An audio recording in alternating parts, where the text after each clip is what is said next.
멘토 특강 희망드림의 김용우입니다. 김동환 목사입니다. 네, 안녕하세요. 이번 주부터 함께 진행을 맡게 된 김현영입니다. 삶의 방향성 때문에 참 고민하는 청년들을 대표로 이 자리에 왔고요. 앞으로 하나님의 안에서의 바른 길을 제시하고 희망을 전하는 통로가 될 수 있도록 노력하겠습니다. 네, 환영합니다. 네. 감사합니다. 반갑습니다. 자, 우리 청소년들을 많이 보면은 청소년들 이제 좀 용어를 써서 방향성이라는 말을 하는데요. 너 왜 사니? 그럼 몰라요. 뭐 하러 사니? 시험 보고 살죠. 나 몰라요. 이런 사람이 많거든요. 목사님, 이제 그런 정도는 그래도 큰 사회 해악을 끼치지 않은데 그러다가 거기서 일탈해가지고 소위 뭐 반항아, 문제아, 비행 청소년 뭐 여러 가지 용어를 써붙여서 우리 하지 말라는 사회 규범을 지키지 않고 일례로 담배를 피는데 학생 거기서 담배 피면 안 돼요. 그러면 당신이 뭔데? 하고 뭐 대들기도 하고 그런단 말이에요. 그래서 참 이게 사회적으로 문제가 되고 또 과연 어른들이 정말 본을 보이면서 이들을 이끌어야 되는데 어떻게 해결해야 되는지 난감할 때가 많거든요. 목사님께서 이제 청소년 사역을 오랫동안 하셨으니까 그 현상들을 보시는데요. 목사님 어떻게 생각하세요? 저는 사실 어른들은 네. 그 아이들의 그런 모습을 보고 이 아이들은 뭐 비행 청소년이다, 얘는 네. 불량하다, 또 문제가 많다 이렇게 얘기를 하는데요. 사실은 네. 저는 문제아라고는 한 번도 생각하지 않고요. 문제아보다는 사실은 문제 부모가 더 저는 문제가 있다고 생각을 해요. 네. 아이들이 그냥 그렇게 되는 게 아니기 때문에 사실은 우리 사회가 그런 식으로 아이들이 고통하고 신음하게 할 수 있는 그런 구조적인 문제들을 가지고 있습니다. 그런 것들을 잘 해결해 주지 않고 그냥 그 아이들만 계속 비판하고 정죄시하는 건 문제가 있고요. 그리고 사실은 그 아이들도 그렇게 방황하고 괴로워하고 다 포기하고 매일 술을 마시고 본드에 중독되고 여러 가지 것들로 중독이 된다 해도 그 삶의 공허감이 있어요. 그걸로 계속 채우고 싶은데 순간적으로는 채워지지만 다시 더 괴롭고 공허하고 그런 부분들에 대해서 정말 그 아이들을 해결할 수 있는 것은 정말 예수님의 사랑을 그들이 정말 경험하는 것, 나를 위해 죽으신 그 예수님, 그런 것들을 저희들이 또 잘 인도해 줄 수 있는 어른들의 지혜가 필요하다고 생각합니다. 그래서 오늘 이 시간에는요, 네. 아픈 아이들은 있어도 문제아는 없다라는 주제로 강연을 듣도록 하겠습니다. 그럼 오늘의 멘토를 모셔보겠습니다. 네.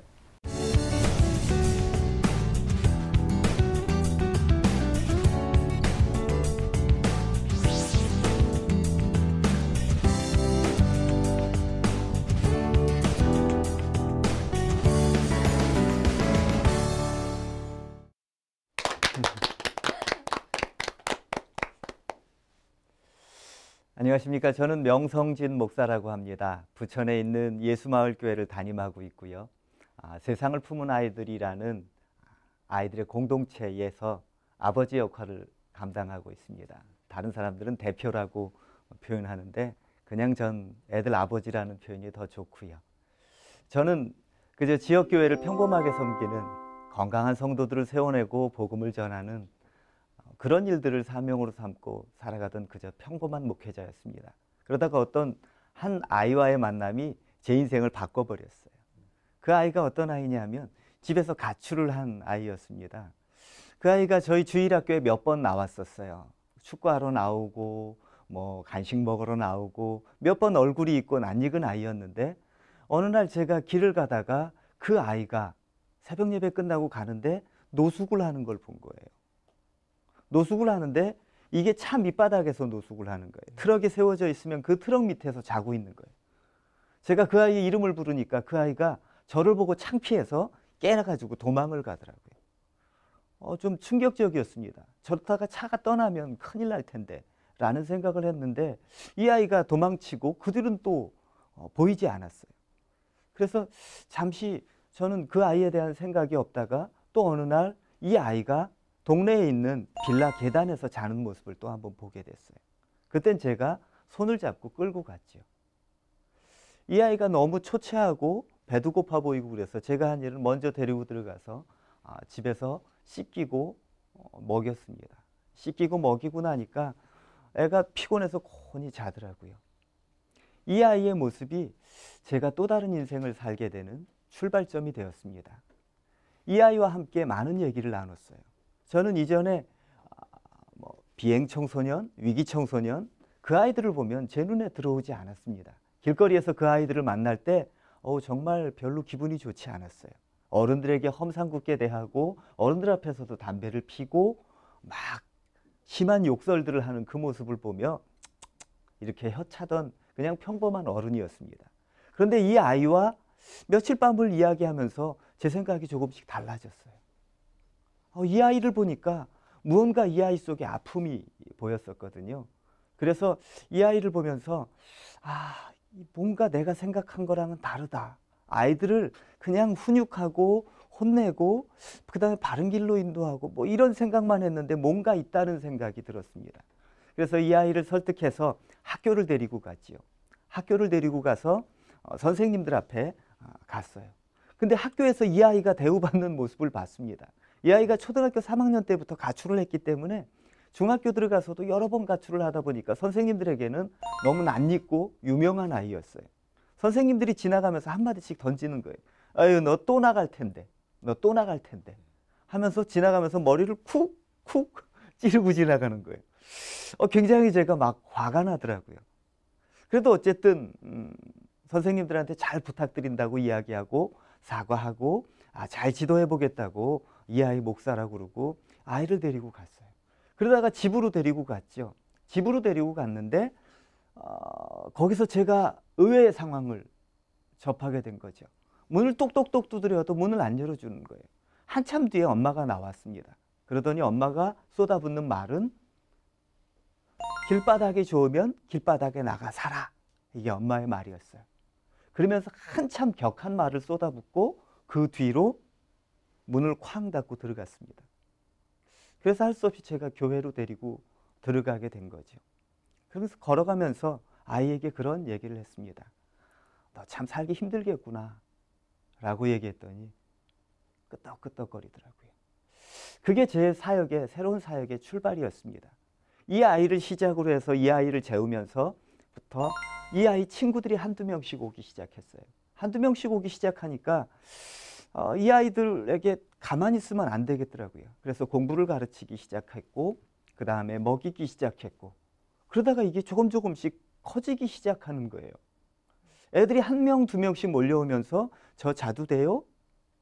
목사가 내줄 수는 없어서 그래 자자 하면 애들이 교회에서 자야 되니까 제가 교회에서 같이 잔 거죠. 그래서 아이들과 함께 밥을 먹으면서 밤새 라면 끓여 먹고 이야기를 하다 보니까 아이들 하나하나의 삶의 스토리가 상상할 수 없는 이야기들이 나오는 거예요. 그 모습을 보면서 점점 저도 모르게 이 아이들의 삶에 빠져들게 되었습니다. 저는 이 아이들이 가출한 줄 알았어요. 그런데 알고 보니까 탈출한 거였더라고요. 이 아이들에게 가장 힘들고 고통스러운 공간이 집이었어요. 이 아이들에게 가장 힘든 곳이 학교였어요. 사람들은 어떻게 그게 가능한 일이냐라고 이야기를 해요. 그런데 실제로 보면 이 아이들에게 가장 고통스러운 공간이 바로 집이었어요. 제가 지금은 법원의 일들을 하는 것이 있는데 아이들을 국선보조인이라고 해서 소년보호재판에서 아이들을 이제 변론하고 그리고 아이들에게 어떤 처분이 좋은지 조언하는 역할을 하고 있습니다.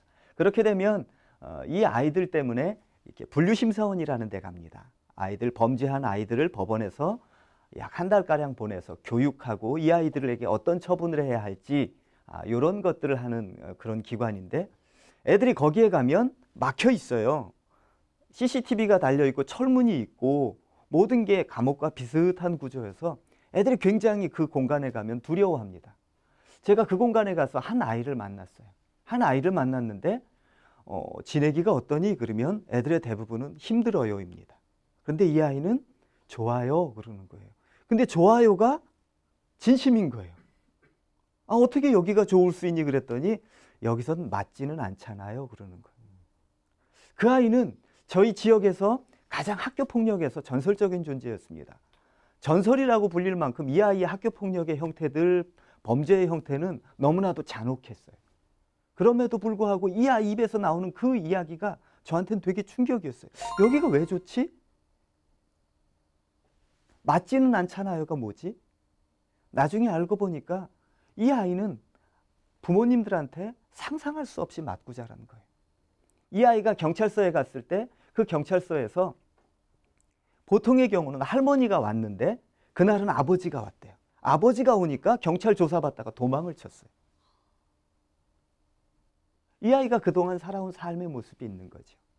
이 아이는 어릴 적부터 날마다 아버지한테 말할 수 없는 폭행을 당했어요. 아버지는 20살이 채 안 돼서 이 아이를 낳았고 어떻게 양육할지도 모르는 상태에서 얘 친엄마는 도망갔고 또 새엄마 들어오고 그러면서 끊임없이 술 먹고 아이를 패기 시작했는데 그러다가 얘가 견디다 못해서 밖으로 뛰쳐나가게 되고 맞은 분노 때문에 또 다른 아이들을 때리기 시작하는 거예요. 그리고 돈을 뺏기 시작하고 가출했으니까 돈이 필요하니까 훔치기 시작하고 이 아이의 삶이 그렇게 시작된 거였어요. 저는 이런 아이들을 보면서 아, 이 아이들이 문제아가 아니구나. 문제가 있는 게 아니라 이 아이들은 아픈 거구나. 이 아이들이 가출했다고 얘기하는데 이건 단순 가출이 아니라 탈출이라고 얘기할 수밖에 없구나 하는 생각을 하게 되었습니다. 그래서 이 아이들과 함께 살아가기 시작했지요. 함께 살아가기 시작하다가 제가 우연히 이렇게 가슴이 너무 아파서 이 아이들이 다녔던 학교 앞에서 기도한 적이 있습니다. 새벽 기도 끝나고 나가서 이 아이들이 다녔던 학교 앞에 가서 하나님, 이런 아이들을 제게 보내주세요. 물론 기도할 때 아주 리얼한 용어로 기도했습니다. 이 양아치 새끼들을 제게 보내주세요. 그러면 제가 아버지가 저를 품어주신 것처럼 그렇게 품어보겠습니다.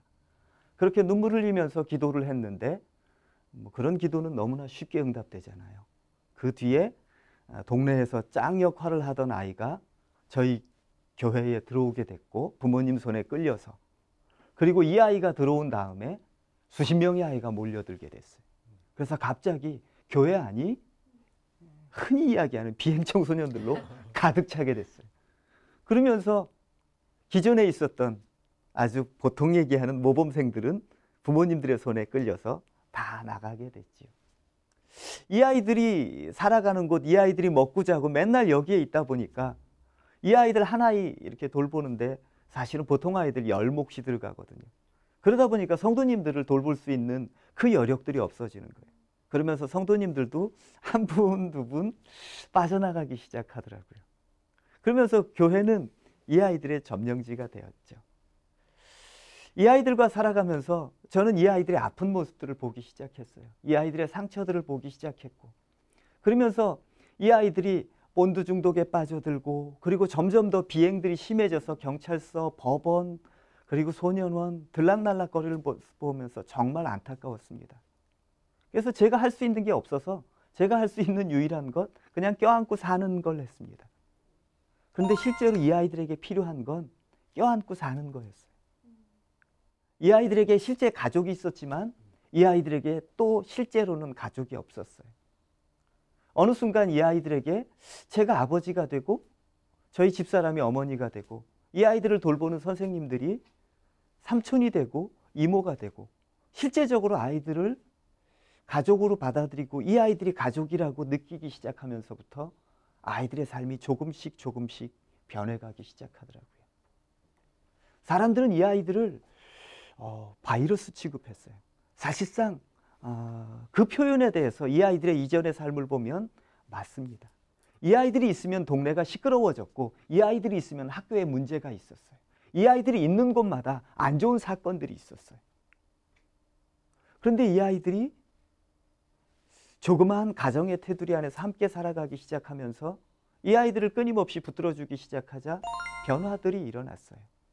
그 변화가 한순간에 일어났으면 좋겠죠. 사람들은 이 아이들의 변화가 한순간에 확 뒤집어졌으면 좋겠는데 그런 일은 없고요. 보통의 경우 초창기에는 한 5년 정도의 시간이 걸렸습니다.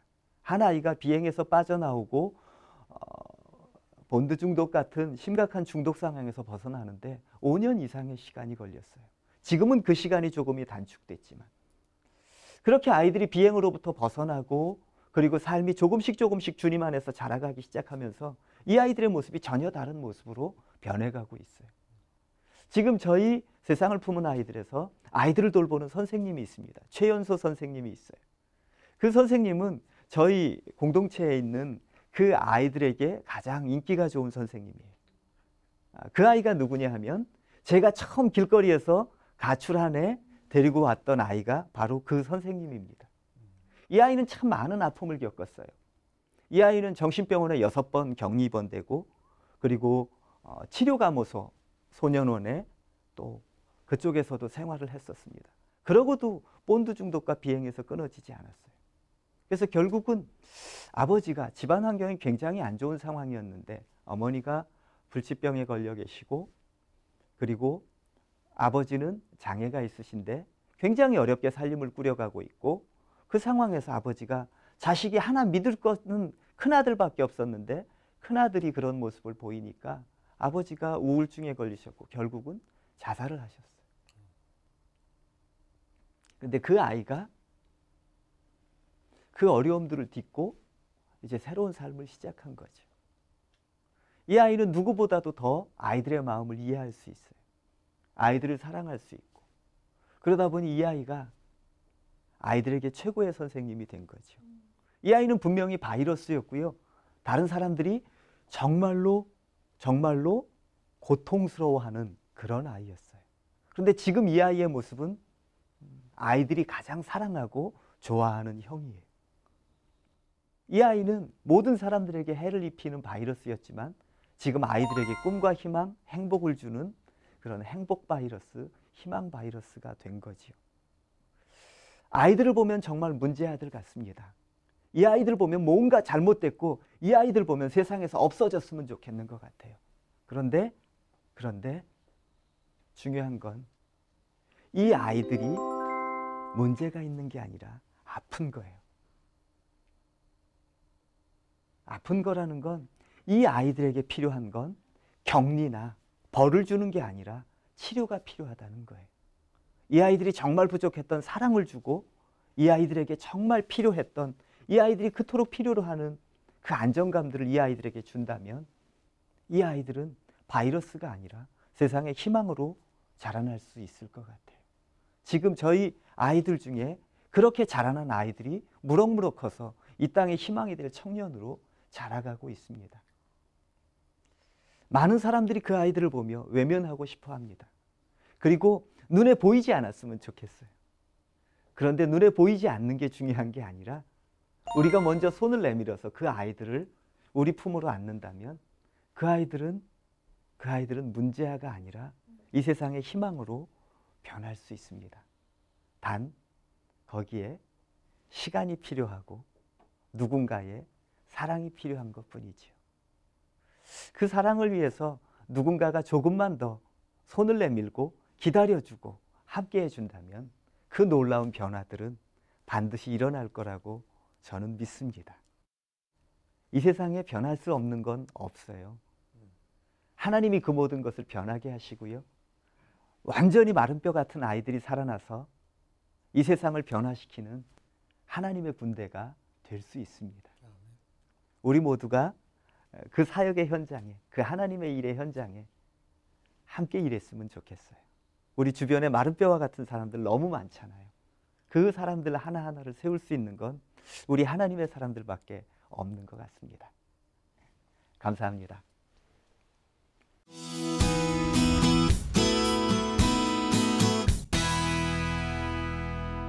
네, 세상을 품은 아이들의 명성진 목사님 모셨습니다. 목사님 반갑습니다. 반갑습니다. 세상을 품은 아이들, 그 이름이 참 굉장히 다가오는데요. 어떤 공동체가 되나요?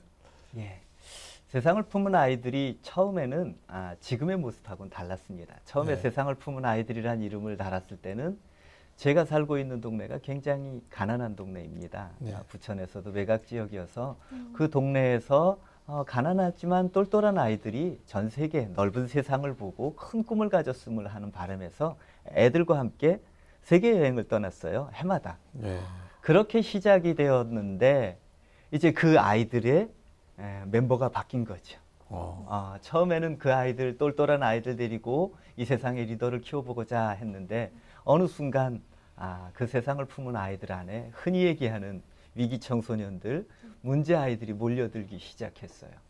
그래서 이전에 있었던 똘똘한 아이들은 다 나가고 어느 순간에 세상을 품은 아이들이 위기 청소년들의 공동체가 되었습니다. 네. 그래서 지금 세상을 품은 아이들이라 하면 세상을 품은 아이들은 흔히 이야기하는 세상에서는 이 아이들을 범죄 청소년, 위기 청소년, 뭐 각양의 이름으로 부르죠. 그 아이들과 함께 살아가는 삶의 공동체예요. 이 세상을 품은 아이들을 통해서 이 세컨 찬스 운동을 하신다고 또 들었는데 그 운동이 무엇이고 어떤 계기로 시작하게 됐는지 되게 궁금해요. 그 세컨 찬스라는 운동을 시작하게 된 거는 한 아이 때문이었어요. 그 아이는 그러니까 이제 조폭이 되려는 아이였어요. 조폭이 되려는 아이여서 흔히 이야기하는 조폭들이 생활관에서도 잠시 있었고 이 아이는 이제 그런 길을 갈 수밖에 없는 아이였는데 그 아이가 이제 제 손에까지 오게 됐죠. 근데 이 아이는 어려서부터 그 할아버지 손에서 자랐어요. 이 아이가 그런 얘기 하더라고요. 자기가 아버지를 처음 본 때가 언제냐면 학교를 갔다 오는데 길거리에서 어떤 무섭게 생긴 아저씨가 와가지고 네가 권이냐? 라고 그러더래요. 그래가지고 예 그랬더니 내가 네 아빠다 라고 그러더래요. 이게 아빠에 대한 첫 번째 기억이에요. 아빠는 그 이전까지 교도소에 가 있었고 이 아이는 할아버지 손에서 자라고 있었던 거죠. 그러면서 또 얼마 뒤에 오래 살지 못하고 아버지는 또 감옥에 가시게 되고 이 아이는 또 할아버지 손에 계속 자라게 됐어요. 또 그러면서 할머니와 할아버지도 이렇게 헤어지게 되고 얘는 할아버지 손에만 계속 자라는 거죠. 그러니까 할아버지는 직장 생활하면서 이 아이를 제대로 돌볼 수 있는 상황이 아니었어요. 그러면서 삶 속에서 이 아이가 청소년이 되면서 점점 어려운 일들 겪고 그 어려운 일들 속에서 스스로 해결하지 못한 채 점점 깊은 비행 속에 빠져들어갔어요. 본드에 중독되고 폭력, 절도, 뭐 별일들이 다 있었죠. 그러면서 이 아이는 1년, 2년가량을 분류심사원, 소년원 이런 데 왔다 갔다 하면서 살았던 친구예요.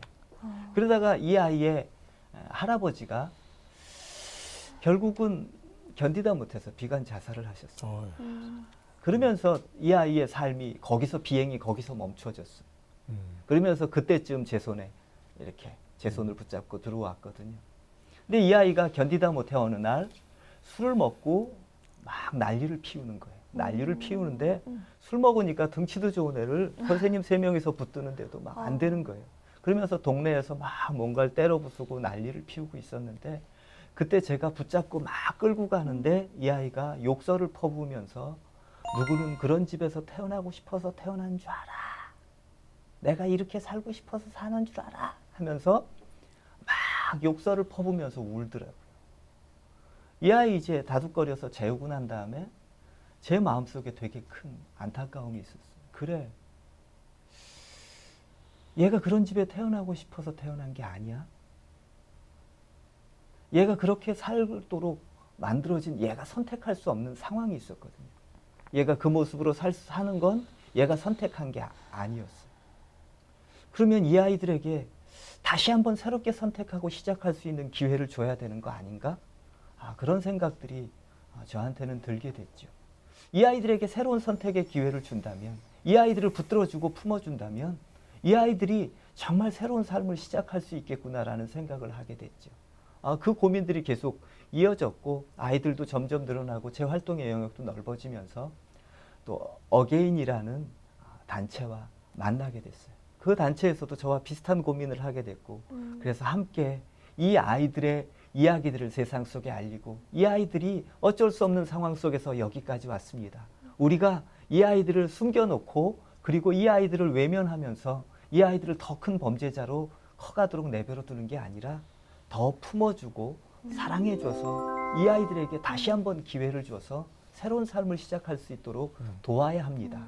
그 이야기들을 하고 또 그런 운동에 동참할 수 있는 사람들을 모으기 위해서 그 운동들을 시작했어요. 그래서 지금 먼저 이 아이들의 이야기를 담은 토크 콘서트를 지금 전국 순회하면서 할 준비가 되어 있고요. 지금 전국의 한 5개 지역에서 이미 진행 예정으로 되어 있습니다. 그 중독, 본드 중독의 그 고리, 아마 그 청소년들이니까 돈이 안 드는 중독 방법을 택했던 그렇죠. 모양이에요. 그죠? 근데 그걸 벗어나기 위해서 목사님께서 음악을 선택하셨는데요. 예. 그 음악을 선택하신 특별한 이유가 있으셨나요? 처음에 저한테 아주 심한 애가 왔었는데 몸을 이렇게 움직이더라고요. 깜짝 놀랐어요. 이게 통제가 안 되는 거예요. 자기가 이루고 있는 걸 몰라요. IQ도 심각하게 떨어져가지고 학습 자체가 불가능한 상태예요.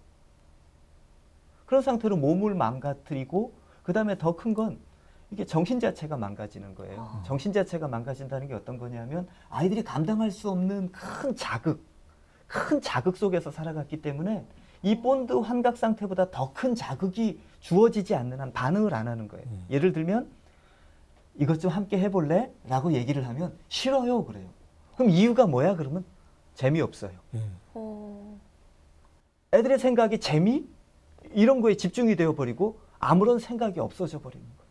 그래서 심지어는 자기 소원은 본드하다 죽는 거다. 이런 얘기를 할 정도예요. 이게 중독이 심각하다는 게 이게 끊을 수 없다는 게 한 아이가 아버지가 비관 자살을 하셨는데 그 아버지의 시신을 발견한 게 본드에 취한 상태에서 발견을 했어요. 그럼 절망적일 거 아니에요. 장례식장에서 부모님들이랑 그 다음에 여기 친척들이 너 때문에 아버지가 이렇게 됐다. 네가 정신 안 차려서. 그런데도 그 상황 속에서 이 아이가 본드를 했어요. 그러면 사람들은 이 아이한테 네가 인간이냐라고 그러는데 이건 그 문제가 아니라 그게 중독이에요. 충격이었죠. 그래서 제가 전문가들을 찾아다녔어요. 상담 단체들 찾아다니고 여러 사람들 찾아다녔는데 실제로 답이 없더라고요. 답이 없더라고요. 그분들도 솔직하게 답이 없다는 거예요. 그래서 정신병원에 애들을 집어넣어 봤는데 정신병원에서 2살, 3달, 6달 있어도 애들이 나와서 얼마 안 가서 또 하는 거예요. 그렇죠. 네. 그래서 할 수 없이 제가 스스로 공부하기 시작했어요. 여기저기 중독에 관해서 공부하기 시작하다가 이제 답을 찾은 게 중독은 중독으로밖에 해결이 안 된다는 거예요. 또 다른 좋은 것에, 건강한 것에 중독되어지면 이전의 중독에서 벗어날 수 있다는 거예요. 그래서 뭘 할 수 있을까? 애들에게 가장 이렇게 좀 몰입할 수 있는 게 뭘까? 그래서 생각했던 게 음악이에요. 제가 예전에 음악을 좀 했었고 저희 집사람이 음악을 하는 사람이어서 음악이 좋겠구나 해서 아이들에게 음악을 가르치기 시작한 거죠. 그게 출발이 된 거예요. 그랬구나. 목사님 첫 번째 공연이 굉장히 기억에 남으셨을 텐데요. 언제였나요? 그게 2010년 12월 25일 날 아이들과 함께 공연을 준비했어요. 공연을 준비했을 때 그 공연은 이제 사람들이 별로 기대를 안 하는 공연이었어요. 아이들이 음악을 한 지 얼마 안 된 거예요. 드럼을 치는 아이가 제일 늦게 시작했는데 이 아이는 이제 드럼 친 지 3개월밖에 안 된 거예요. 그럼 3개월밖에 안 된 아이가 뭘 하겠어? 사람들은 기대감 없이 오거든요. 근데 이제 사람들이 몰랐던 건 이 아이들이 학교를 잘 안 가기 때문에 드럼 연습만 한다는 거예요. 그러니까 3개월 내내 드럼만 친 거예요. 실제로 9시간, 10시간씩 드럼을 치니까 보통 아이들이 1년 친 것보다 더 시간상으로는 많이 치게 되는 거죠. 이 아이들과 함께 공연을 준비했어요. 준비하는 과정도 너무 어려웠습니다. 아이들이 공연에 연습에 모이질 않는 거예요. 그래가지고 제가 이야기했던 게 본드 학원에도 와라.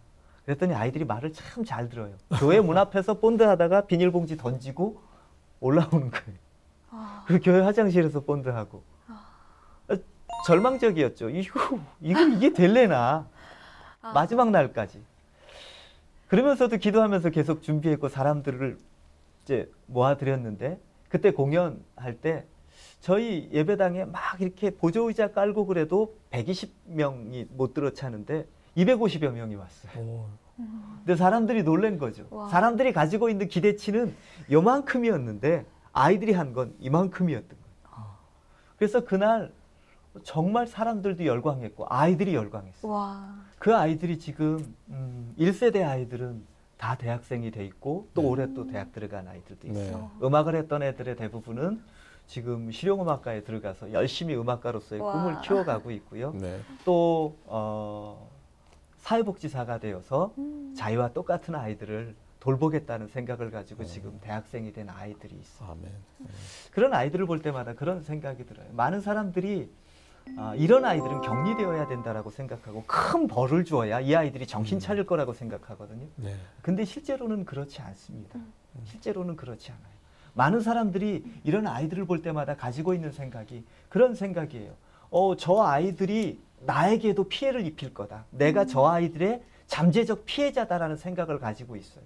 그러면서 이 아이들을 강력하게 처벌해야 되고 응징해야 된다는 생각이에요. 근데 이 아이들은 많은 상처 속에서 피해의식 속에 살아가는데 이 아이들을 또다시 격리하고 벌 주는 데 집중이 돼 있으면 이 아이들의 마음속에 분노는 점점 커가요. 그러면 이전에 있었던 묻지마 살인의 연쇄살인범처럼 이 아이들은 무서운 아이들로 돌변할 수 있는 거예요. 근데 반대로 이 아이들이 정말 누군가의 사랑에 의해서 변화된다면 이 아이들은 이 세상을 위해서 공헌할 수 있는 대단한 아이들이 되거든요. 지금 저희 아이들 중에 이런 아이들을 돌보는 선생님이 있고 그리고 많은 청소년들을 위해서 애쓰고 있는 그런 청소년 활동가로 이 아이들이 자라나고 있어요. 네. 근데 이 친구들에게는 꿈이 있잖아요. 예. 눈빛 자체가 달라지는 것 같을 것 같아요. 특히나 세상을 품은 아이들에게는 특별한 커리큘럼이나 교육이 있을 것 같은데 가장 그 친구들에게 영향력 끼칠 수 있고 눈빛이 초롱초롱하게 하는 그런 교육이 있을 것 같아요. 어떤 게 있나요? 이 아이들에게 이렇게 강의실에서 무언가를 가르치려고 하면 애들 표현으로 유체 이탈이라고 그러죠. 몸은 여기 있지만 아이의 영혼과 네. 정신은 다른 곳에 있습니다. 그런 교육 형태가 애들한테는 불가능했고요. 이 아이들에게 가장 큰 영향력을 끼치는 건 여행입니다. 그렇겠어요. 길 위에서 아이들은 배웁니다. 길 위에서. 그래서 저희들이 거의 목숨을 걸다시피 하고 해외여행을 가요. 해외여행을 가요. 저희들이 주로 아이들 처음에 눈이 아직까지 불빛이 번쩍번쩍 나고 도끼가 가득 찬 아이들과 함께 떠나는 여행이 힐링 캠프라고 몽골을 갑니다. 몽골을 가는 이유는 몽골에서는 얘네들이 할 수 있는 게 없어. 얘네들이 도망가려고 해도 그 초원에서 어디 갑니까? 문화적으로 뭐 이렇게 전화를 하려고 해도 전화도 안 되는 지역이고요. 그런 몽골의 시골 지역으로 저희들이 들어가게 됩니다. 그곳에 가면 처음에 아이들과 함께 2009년도에 몽골을 갔어요. 몽골을 갔을 때 이 아이들이 거의 뭐 여행이 이게 뭐 재미도 없어 하는 거예요. 뭐 이게 뭐야? 기대감도 없고. 근데 주변에 봐도 시설도 너무나도 형편없고 애들이 되게 재미없더라고요. 제가 그 아이들을 여행으로 데리고 가면서 제가 그런 얘기를 해서 데리고 갔습니다. 거기에는 몽골과 러시아계의 혼혈 여자애들이 있는데 정말 예쁘다. 그랬더니 이 아이들이 그러냐고 그러면서 따라온 거예요. 그렇게 가서 일단은 데리고 갔는데 처음에는 멋진 프로그램들을 짰죠. 멋진 프로그램들을 짰는데 이게 맘대로 안 되더라고요.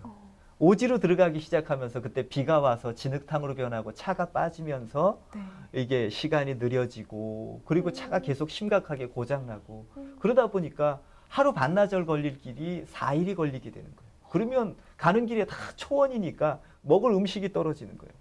음식이 떨어지고 물도 떨어지고 그러다 보니까 얘네들이 처음 경험해 본 상황인 거예요. 그 상황 속에서 되니까 저도 당황스러웠죠. 이 상황을 어떻게 할까? 그래서 제 머릿속에 떠오르는 게 그래 피할 수 없으면 즐겨보자. 뭐 항상 기뻐하라고 하셨으니까 즐겨보자 하면서 애들과 함께 자 우리 노래할까? 그런데 그때 애들이 이제 악보는 찬양집밖에 없었습니다. 그러니까 애들 앞에서 찬양하기 시작하고 말씀 나누고 그러면 있는 라면 끓여 먹고 그 다음부터는 주변에서 게임하고 그러다가 또 차만 가지면 또 찬양하고 그 다음에 말씀 나누고 게임하고 게임이라는 것도 별것 없습니다. 그냥 아이들과 함께 또랑이 있으면 또랑 건너뛰기 말뚝 하나 바뀌어 있으면 누가 말뚝이에서 오래 버티나 이런 것들을 계속해 나갔죠. 그러면서 어느새 아이들이 길 위에서 음식이 부족하니까 나눠 먹지 않으면 안 되는 거야. 나눠 먹는 걸 배우고요. 그 다음에 물이 부족하니까 그걸 갖다가 500ml로 하루를 버텨야 돼요. 그러니까 다음에 물을 살 수 있는 데까지 못 가니까. 이런 어려운 상황들을 겪으면서 그 어려운 상황 속에서 애들이 꽁꽁 뭉치더라고요. 그러면서 애들이 그 안에서도 막 싸움박질이 일어나는데 그 싸움박질 속에서도 초원에 고립이 돼 있으니까 안에서 해결을 해야 되는 거예요. 그러면서 점점 아이들이 조금씩 변화되고 달라지기 시작하더라고요. 그러니까 사람들이 왜 해외여야 하냐? 그게 우리나라에서는 안 되냐? 안 돼요. 그게 뭐 때문이냐면 애들이 문화적, 정서적으로 완전히 단절돼야 돼. 자기들의 비행과 자신들의 삶의 아픔과 고통이 있던 삶을 완전히 잊은 또 다른 공간에서 애들이 살아야 하는 거죠. 그래서 진공 상태와 같은 그곳에 가니까 애들이 자기를 보기 시작하더라고요. 생각이 없던 아이들이 생각을 하기 시작하고요. 그 생각 속에서 자기를 발견하기 시작하고 자기 얘기를 솔직히 끄집어내기 시작하더라고요. 그래서 한 보름 동안의 여행 속에서 정말 많은 걸 얻게 됐고 그 뒤로는 저희한테 가장 중요한 커리큘럼이 여행이 됐어요. 아. 예, 정말 치열한 영적 전쟁인데 그 가운데 지혜롭게 기쁨의 힘을 더 크게 발휘했더니 아이들이 따라온 것 같은 생각이 드네요.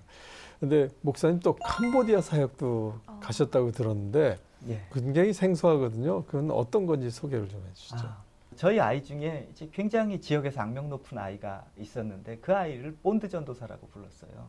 그러니까 본드가 퍼진 게 그 아이로부터 퍼지기 시작해서 네. 이 아이가 다른 애들 다 가출할 때 데리고 나가고 가출의 노하우 가르쳐주고 뭐 이러던 애였어요. 그러니까 범죄의 중심축에 서 있던 아이인데 그 아이가 정말 기적적으로 변화돼서 잘 살아갔죠. 개근상까지 탔어요. 그건 뭐 이 아이들한테는 홍해가 갈라지는 것보다 더 큰 기적이거든요. 네. 그랬는데 이 아이가 그렇게 잘 지내고 대학까지 합격을 했어요. 근데 집안에 다시 문제가 생긴 거예요. 얘를 키워준 할머니가 몸을 못 움직이게 아픈데 가족들이 그걸 외면하고 있었던 거예요. 그러다 보니까 이 아이가 그거에 너무나도 분노해서 막 아버지, 삼촌, 뭐 외숙모한테 난리를 쳐서 병원에 입원한 거죠. 병원에 입원까지는 시켰는데 이제 수술 날짜를 잡았는데 이제 수술 날짜가 되었을 때 저도 그때 문병을 가고 같이 있었는데 이 아이가 수술 때가 다 돼가는데 삼촌이 없어진 거예요. 그래서 삼촌한테 전화를 했는데 삼촌이 도박장애가 있었던 거예요. 근데 삼촌은 일 때문에 나간다 그러는데 도박장애 있으니까 이 아이가 전화기를 통해서 들리는 도박장애 그 소리를 듣고 도박장애 있는 거지? 그런 거예요. 그랬더니 이 아이한테 이제 분노가 터진 거예요. 얘한테는 할머니 하나밖에 없거든요. 할머니밖에 없기 때문에 그 할머니에게 그렇게 대하는 삼촌을 견딜 수가 없는 거예요. 그래서 얘가 갑자기 모든 이렇게 눌렀던 분노가 터지면서 병원을 때려부시기 시작하면서 삼촌을 죽여버리겠다고 그러는 거예요. 방법이 없는 거예요. 너무 흥분하니까. 그래서 이 아이를 계속 그냥 강제로 힘으로 끌고 바닷가로 데리고 갔죠. 바닷가로 데리고 가서 진정시켰어요. 아이가 막 소리 지르고 난리가 났죠.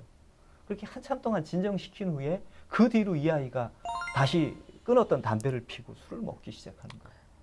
너무 안타까운 거예요. 근데 아이가 회복이 안 되는 거예요. 회복이 안 돼서 고민하다가 캄보디아에 선교사님 생각이 났어요. 이전에 이 아이들과 캄보디아를 함께 갔었고 우리 아이들을 잘 알고 있었고 저랑 절친한 분이 계셔서 전화를 했죠. 선교사님 얘 좀 받아주세요. 너무 힘들어요. 그랬더니 보내라고. 그래서 이 아이와 함께 상태가 좋은 두 아이를 한 달간 캄보디아를 보냈어요. 캄보디아를 보냈더니 이 아이가 그 캄보디아에서 놀라운 것들을 목격한 거예요. 자기는 여태까지 불행하다고 생각했던 거죠. 근데 그곳에 가서 절대 빈곤을 본 거예요. 어떤 아이가 벌거벗고 맨날 매일 벌거벗고 다녀서 쟤는 왜 벌거벗고 다니냐 그랬더니 옷이 없어서 벌거벗고 다니는 거예요. 빈민가 사역을 하는 선교사님이었는데 함께 그 성도들의 집을 가봤더니 이게 도대체 사람이 사는 집일까? 어느 날 전화가 왔어요, 저한테. 목사님, 한국 돌아가서 가난하니 힘드니 하는 애들 자기가 다 때려버릴 거래요. 왜 그러냐 그랬더니 옷 한 벌 있으면 행복한 거예요. 집 있으면 행복한 거예요. 하면서 거기 얘기를 장황하게 하는 거예요. 그러면서 그 뒤에 이 아이가 거기에서 애들 드럼 가르치고 노래 가르치고 그 다음에 아이들이랑 축구하면서 그 가난한 빈민가의 스타가 된 거예요. 그러면서 그 지역에 있었던 선교사님들이 음악하는 청년들이 왔다 그러니까 예배 때마다 불러서 거의 부르면 기타 하나에 드럼도 없어서 그냥 스틱으로 아무거나 이렇게 나무 판자 두들기면서 찬양을 하는데도 이 아이가 스타가 된 거죠. 그러면서 이 아이한테 또 전화가 왔는데 목사님 제가 한류 스타 됐어요. 여기서 저만큼 한류 스타 없다고 근데 티아라라는 그룹이 와서 자기가 티아라한테는 좀 밀렸는데 지금 여기서 최고 한류 스타라는 거예요. 그러면서 이 아이가 돌아왔는데 그동안 막 분노 때문에 폭식을 해서 살이 쪘던 게 한 7, 8kg가 빠지고 애 눈빛도 너무 좋아졌어요. 그러면서 달라진 게 자존감이 회복이 됐더라고요. 아이들에게 제일 무서운 게 뭐냐면 자존감이 떨어지는 거예요. 이 쓰레기 같은 놈 계속 그러면 아이들이 쓰레기로 인식을 해요. 그런데 이 아이가 거기에 초롱초롱한 캄보디아 아이들의 눈망울 속에서 자기를 사랑하고 자기 때문에 행복해하는 그 모습을 보면서 자존감이 회복이 된 거예요. 그래서 이거다라고 생각을 했어요. 아이들이 정말 자신의 자존감과 가치를 회복하고 삶의 이유를 발견하는 게 이렇게 이 사람들과 함께하고 이 사람들을 섬기는 과정 속에서일 거다. 그래서 아이들을 데리고 지난 겨울에 캄보디아를 갔다 왔어요. 공연을 준비하는데 춤 처음 추는 애들도 춤 선생님 하고 그냥 강하게 훈련해서 정말 엄청나게 몇 달 동안 훈련을 하고 또 막 MZ 밴드들 중심으로 해서 공연을 만들어 가지고 캄보디아에서 보름 동안 다니면서 공연하고 그 다음에 강습하고 그런 일들을 계속했어요. 뭐 그 과정 속에서 많은 기적들이 일어났죠. 그 기적이라는 건 다른 게 아닙니다. 보통 공연을 해야 되는데 장비들이 여러 개잖아요. 첫 공연 현장에 드러머가 드럼스틱을 안 갖고 온 거예요. 숙소에 놔두고. 그러면 보통 이거에 대해서 막 아이들끼리 그러잖아요. 근데 한 아이가 이렇게 얘기했어요. 야, 우리 사고 친 놈한테 이제부터 축복하자. 그러면서 가운데 몰아넣고 당신은 사랑받기 위해 아이들끼리 그렇게 했어요. 할렐루야. 그러니까 이게 분위기가 어떻게 되겠어요? 분위기가 완전 반전되면서 아이들이 갑자기 서로 깔깔깔깔대기 시작하고 현지인이랑 같이 오토바이 타고 가서 스틱 갖고 와서 공연을 잘 치르는 거예요. 그때 그 팀 전체를 이끌고 갔던 저희 집사람이 병이 났어요. 이틀 동안 움직이지도 못했어요. 근데 아이들이 리더가 저렇게 아프니까 스스로 알아서 하기 시작하는 거예요. 그래서 모든 분야를 하나씩 맡아서 딱딱딱딱 하는데 정말 충격적이었죠. 제가 일주일 뒤에 합류했는데 2주간의 여행이었는데 일주일 뒤에 합류했는데 깜짝 놀랐어요. 그날 저녁 때 예배하는데 제가 눈물이 났어요. 난 이런 광경을 처음 봤다. 와, 정말 너무나 감동적이었어요. 아이들 스스로 그 속에서 자기 역할들이 명확했고 큐티할 때 고백하는 그 감사의 제목들마다 너무나도 제 가슴을 막 이렇게 쿵쾅쿵쾅 하면서 눈물 나게 하더라고요. 그러면서 이 캄보디아 여행은 힐링 캠프, 몽골 힐링 캠프가 아이들이 자신을 발견하고 자신을 돌아보는 시작점이라면 이제 그 여행을 통해서 자기가 하나님의 사람으로서 정말 이 세상에 어떻게 살아가야 하는가 그 길들을 발견하는 여행인 것 같아요. 이 방황하는 청소년들을 위해서 또 그 친구들의 부모님이나 선생님에게 도움이 되는 말씀 한마디 부탁드릴게요. 그 어른들에게 제가 가장 하고 싶은 얘기는 이제 아이들과 소통이 안 되잖아요. 근데 아이들을 어른들이 공감하지 못해요. 그러니까 어제도 장시간 어떤 정말 절망에 빠진 부모님, 그 마약 중독 때문에 신종 마약에 중독된 아들 때문에 정말 충격받고 어찌할 바를 모르는 부모님이랑 오랜 시간 상담을 했거든요. 근데 그분들은 자기가 자녀들을 최선을 다해서 사랑을 했고 모든 거 다 쏟아부었다는 거예요. 너무 사랑한다는 거예요.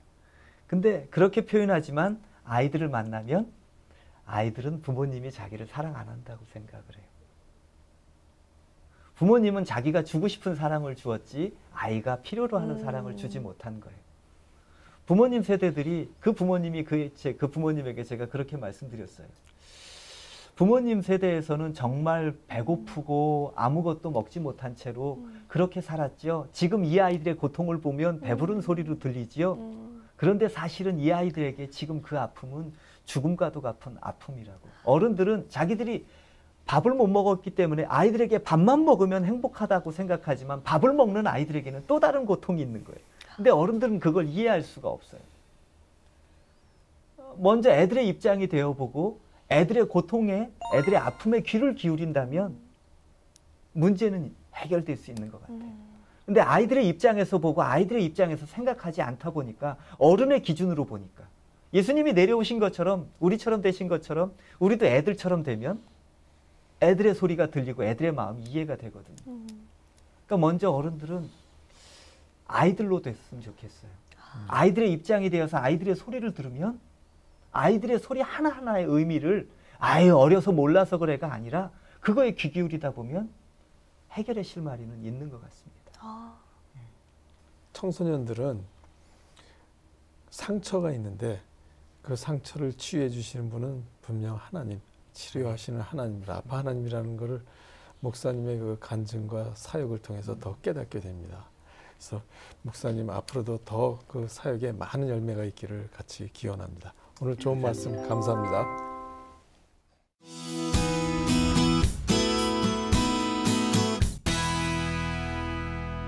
네, 이 시간에는 아픈 아이들은 있어도 문제는 없다라는 주제로 명성진 목사님과 이야기를 나누는데요.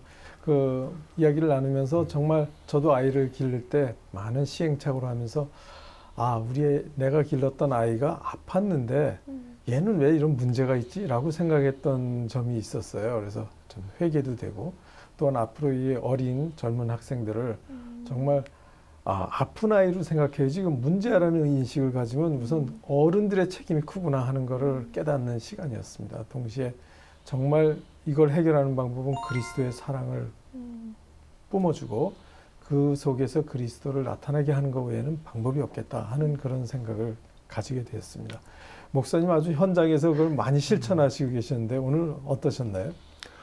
저는 많은 우리 학부모님들이 네. 또 우리 방송을 보시는 분들 가운데도 자녀들이 또 여러 가지 문제들을 겪는 친구들이 분명히 있을 거라고 생각합니다. 네. 근데 아이들이 어떤 학부모님들은 우리 애가 너무 오락을 많이 해요. 우리 애가 너무 또 요즘에 또 음란물을 많이 봐요. 네. 요즘에 또 우리 애들이 또 여러 안 좋은 친구들하고 또 어울리고 있어요. 막 네. 그런 식으로 아파한단 말이에요. 근데 네. 그 부모님들이 그 아이들이 왜 그럴까는 생각하지 않고 그 문제만을 보시는 경우가 많으세요. 대부분의 학생들은 왜 그렇게 되냐면 아이들이 왜 공부를 해야 되는지를 잘 모르는 상황에서 어머니 아버지가 열심히 돈 벌으셔서 열심히 10시, 11시까지 교육을 시키시는 거예요.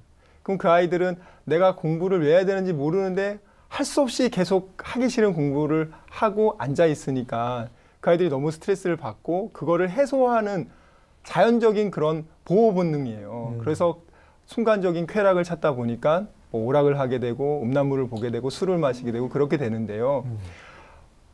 제가 아는 한 친구 같은 경우는 오늘 손가락을 하나 자르면 학원 안 가도 되지 않을까? 그런 얘기를 하더라고요. 그래서 정말 그 아이들의 성적만 보지 마시고 그 아이들이 요즘에 이렇게 다른 거를 자꾸 이렇게 찾게 되면 부모님께서는 먼저 그 아이들을 부르셔서 그 아이에게 대화를 하셔야 돼요. 네. 너가 왜 정말 공부를 해야 되는가? 그리고 하나님을 위해서 이 공부가 무슨 의미가 있는가? 그리고 그 아이들 가운데서는 아직 자기를 위해서 예수님이 정말 죽으시고 내 죄값 때문에 예수님이 죽으시고 나를 살려주신 것을 머릿속으로는 알고 있지만 인격적으로 예수님 못 만난 친구들이 더 많기 때문에 부모님들이 우리 애가 이렇게 어려서부터 교회를 다니는데 다 알겠지라고 생각하지 마시고요. 꼭 확인하시고 우리 부모님들이 좀 더 아이들의 영적인 상태에 관심 가져주셨으면 좋겠습니다. 네. 김영자님 오늘 어떠셨나요? 가장 중요한 건 아마 청소년 그 시기가 아닐까 생각이 들어요. 아까 강의를 들으면서 위기 청소년들을 얘기를 많이 하셨는데 그들과 같이 접해 있는 부모, 선생의 역할이 가장 중요한 것 같고 그들이 쟤는 왜 저래? 무관심을 보이고 차갑게 시선을 보낼 게 아니라 우리부터라도 이 그리스도의 빛으로 계속해서 따뜻한 시선으로 그들을 녹여줘야 이 차가운 마음이 눈 녹듯이 사르르 이렇게 녹아지는 것 같더라고요. 그래서 지금이 가장 중요한 시기고 그들에게 그 위기 청소년이 아니라 정말 따뜻한 청소년이 될 수 있도록 그들의 마음을 직접적으로 좀 보살펴주는 부모와 선생의 역할이 되었으면 좋겠어요. 그리고 오늘 강의 들으면서 영화로 좀 만들면 어때요? 와, 너무 좋은 것 같을 것 같아요. 그래서 좋은 영화 한 편이 나올 것 같다라는 생각도 들었습니다. 참 우리가 이런 그 강의를 들으면서 정말 우리가 변하는 거는 우리 목사님 말씀하신 것처럼 우리가 그리스도와 제대로 만나는 것, 인격적으로 만나기 전에는 정말 진정한 변화가 기대하기 어렵겠구나. 마치 사도 바울이 예수님을 만나고 나서 바뀐 것처럼 정말 우리 그 청소년들을 예수님과 진정으로 만나는 그 기회를 갖도록 우리가 도와야 되겠다 하는 생각을 가지게 되었습니다. 그럼 저희는 다음 이 시간 또 다른 멘토를 모시고 찾아뵙도록 하겠습니다. 감사합니다.